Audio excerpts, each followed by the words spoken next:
The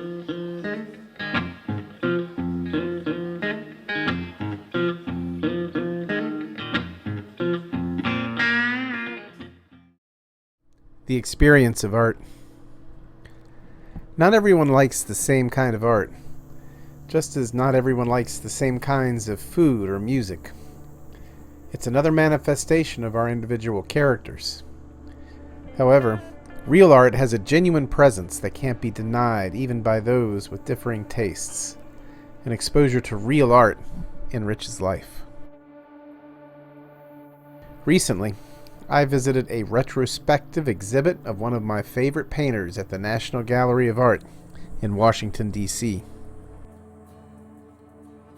The life story of Philip Guston serves as both a cautionary tale about the groupthink of the establishment art world and as an inspirational example of the triumph of artistic integrity, especially when it challenges a stale status quo.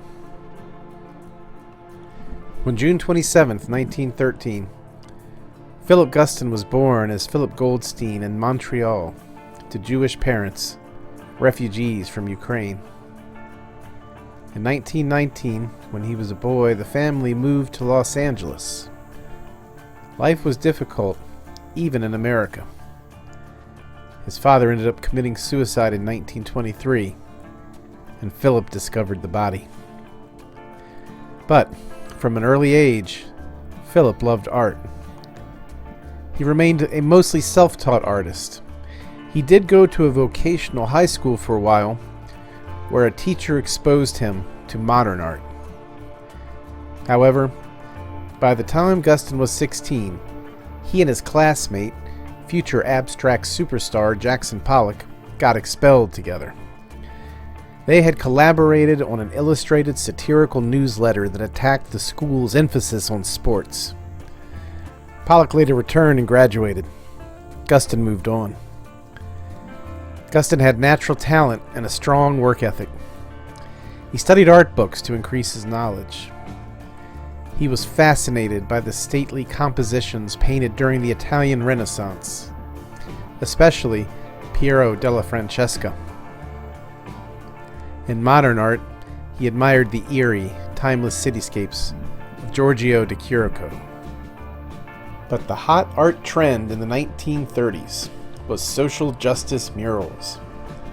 Guston got involved, creating epic pieces in Los Angeles and Mexico that depicted hooded and robed Ku Klux Klan gangs as iconic symbols for the forces of oppression. The first phase of Guston's career was very successful, filled with accolades, prizes, and awards.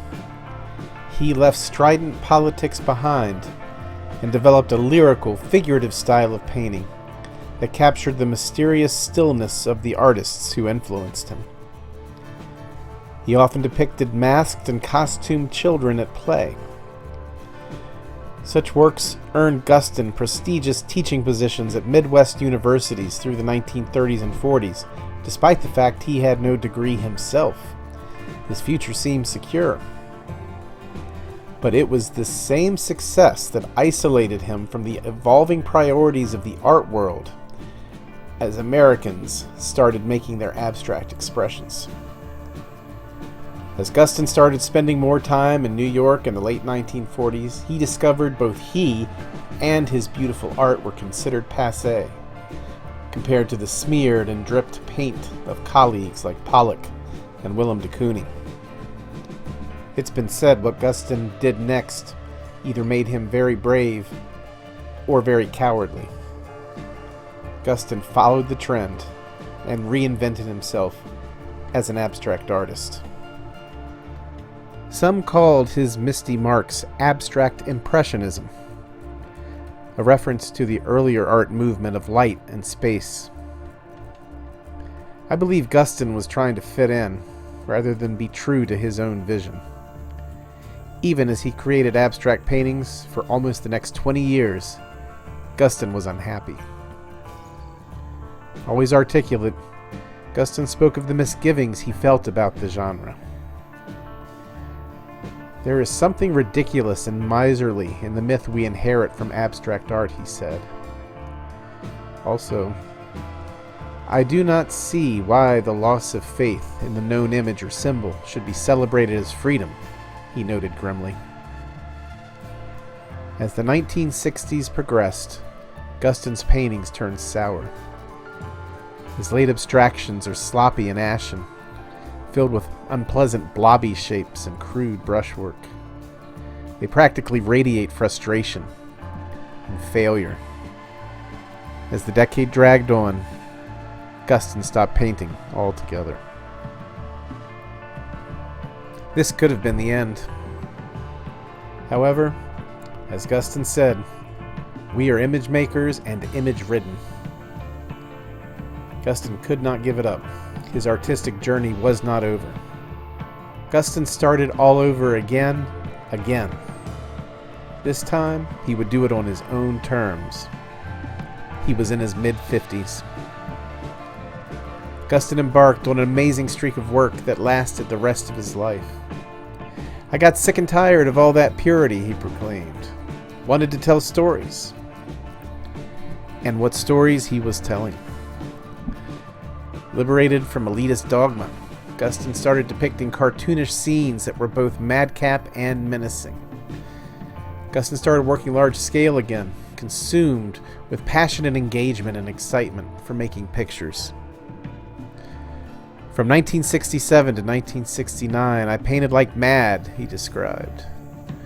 The pictures came so fast I had to make memos to myself at a table, drinking coffee. Paint them. I felt like a movie director, like opening a Pandora's box, and all those images came out. For a time, the Klansmen came back into his paintings, but with a profound difference. No longer were they a progressive accusation safely directed at the sins of anonymous others. Lifelong leftist Guston looked inside himself and admitted his own flaws, his own attraction to evil. They are self-portraits, he confessed. I perceived myself as being behind the hood. The Klan figures are buffoons more than threats. Guston's goof on how hate makes us all absurd. Guston soon left the KKK images behind for more mysterious pictures, many featuring the painter as a cyclopean eye. The establishment art world hated Guston's transformation. They thought they had Guston safely pegged. They didn't like having their preconceived notions and rarefied tastes challenged. Guston lost long-standing friendships over the new direction of his work. But this time, he did not succumb to peer pressure. One person who saw the reality of the achievement right away was painter Willem de Kooning. He told Guston that in these shocking paintings, the real subject matter was freedom. A pair of works by Guston show me how far he was willing to go. 1972's Painter's Forms is a clunker, just a scattering of Guston's motifs, rendered in a dry, tight style. But by 1978's Painter's Forms 2, Guston has unleashed the seething raw power of the unconscious in an intimidating spew. Seeing these paintings in reality was an important milestone for me. Even as I said Guston was a favorite, I knew his works mainly from reproductions. Pictures in a book or on a computer screen. Such imagery cannot help but give a distorted experience of the art. I wondered how Guston's works would hold up in person. But I verified there something I've always believed. When a work achieves the level of art, it radiates a visceral presence that can be felt by anyone. No explanation or education required. Nothing compares to the unique object. To know a piece from reproduction doesn't have the same impact. Still, I am grateful in this era. We do have images accessible like never before in history. I've learned a lot even from the copies.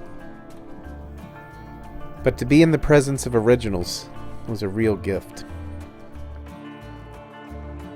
In 1999, art rebels Billy Childish and Charles Thompson wrote a Declaration of Principles, the Remodernism Manifesto, which shows the spirit of Guston lives on. As the Remodernism Manifesto states, spirituality is the journey of the soul on earth.